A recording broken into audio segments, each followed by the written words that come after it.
మానవ జాతిపై కొత్త కొత్త వ్యాధుల దాడి పెరిగిపోతోంది.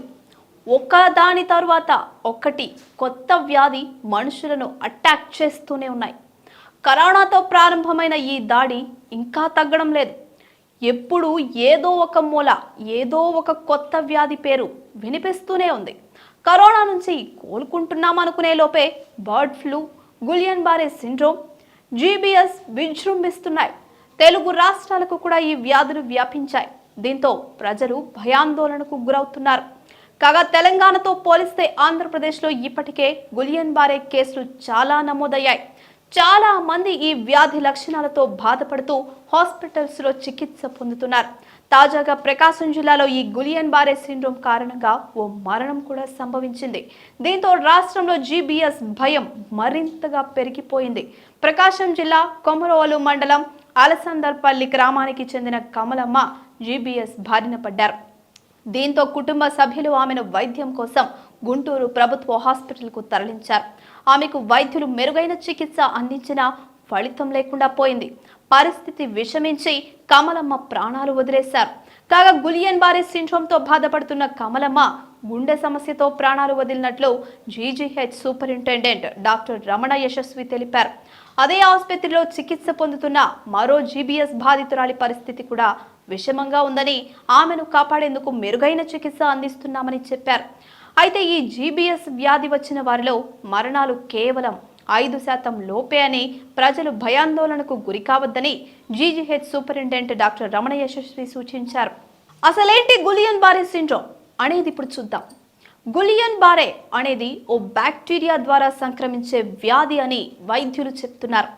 కేవలం కాంపిలోబాక్టర్ జెజుని అనే బ్యాక్టీరియా ఈ వ్యాధికి కారణమని అంటున్నారు.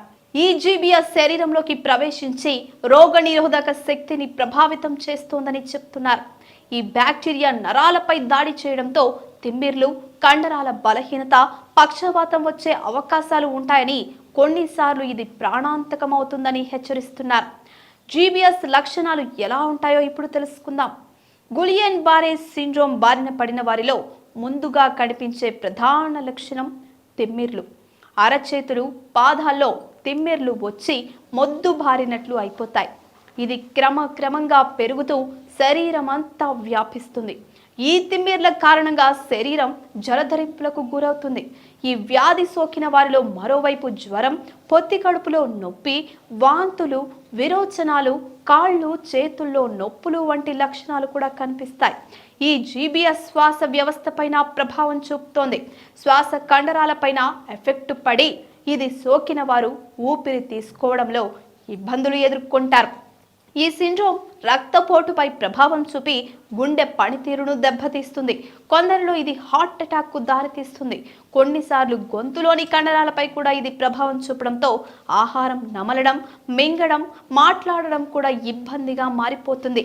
కొందరిలో కంటి కండరాలు కూడా బలహీనపడి నొప్పి, చూపు మందగించడం వంటి లక్షణాలు కనిపిస్తూ ఉంటాయి. మూత్రాశయం పైన దీని ప్రభావం పడి మూత్రంపై నియంత్రణ కోల్పోవడం కూడా జరుగుతోంది. కాగా దీనిపై డాక్టర్లు కొన్ని జాగ్రత్తలు చెప్తున్నారు.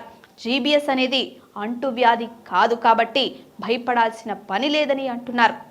కలుషిత ఆహారం, నీరు ద్వారా బ్యాక్టీరియా వ్యాప్తి ఎక్కువగా ఉంటుందని, కావున ప్రజలు శుభ్రమైన పరిసరాల్లోని ఆహారాన్ని వేడిగా తీసుకుంటే మంచిది అని చెప్తున్నారు. అలాగే నీరు కలుషితం కాకుండా చూసుకోవాలని, కాచి చల్లార్చిన తరువాత నీటిని తాగడం ఉత్తమమని పేర్కొంటున్నారు. వ్యక్తిగత శుభ్రతకు ప్రాధాన్యం ఇవ్వాలని, తరచుగా చేతుల్ని సబ్బుతో శుభ్రంగా కడుక్కోవాలని చెప్తున్నారు. ఇటువంటి చిన్న జాగ్రత్తలు తీసుకుంటే జీబీఎస్ బారిన పడకుండా ఉండొచ్చని చెప్తున్నారు డాక్టర్లు.